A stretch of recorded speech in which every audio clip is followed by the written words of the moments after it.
আমি মোহাম্মদ আব্বাস আলী, পেশা আমি একজন শিক্ষক প্রভাষক, কাসিরুল কলেজ, শোলকুপা। না, এটা আসলে এই দাবিটা ঠিক হয়নি। আমাদের এলাকার ঐতিহ্যবাহী মসজিদ হচ্ছে শাহী মসজিদ। তো এলাকায় সবাই জানে যে এটা হচ্ছে ঐতিহ্যবাহী মসজিদ এবং আমাদের কেন্দ্র মসজিদ শাহী মসজিদ।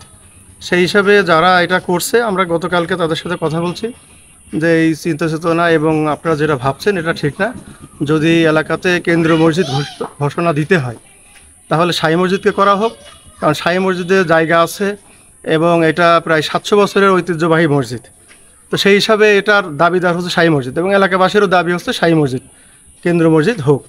আমি একজন সাধারণ মুসল্লি হিসাবে মনে করি, যেহেতু হরিনাথপুর শাহী মসজিদ আপনার মুঘল আমলে নির্মিত, এর বয়স প্রায় 500 বছরের উপরে।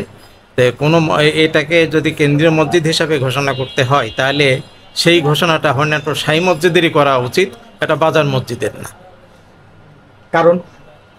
কারণ এটা হরিনাথপুর শাহী মসজিদ সেই প্রাচীনকালের মসজিদ, এর আপনার যে বৈশিষ্ট্য বা এর যে অবকাঠামো বা এর যে গুরুত্ব, সেদিক থেকে বিবেচনা করলে এই কেন্দ্রীয় মসজিদ হিসাবে হরিনাথপুর শাহী মসজিদই এই মর্যাদার অধিকারী হওয়ার দাবি রাখে। এই বিষয়টা আমরা অবগত না, এই বিষয়টা তাদের কাছে প্রশ্ন করলেই হয়তো তারা এর উত্তর দিতে পারবে। আমরা হরিনারায়ণপুর বাজারে বহু লোকজন বাজারে মসজিদ নামাজ কালাম পড়ে। বাজারের লোকজন সবাই চায় যে বাজারের মসজিদ কেন্দ্র মসজিদ হতে চায়, কিন্তু বাজারের লোকজন শাহী মসজিদে অত লোকজন হয় না, কিন্তু বাজারের মসজিদ কেন্দ্র মসজিদ হতে আমরা সবাই চাই।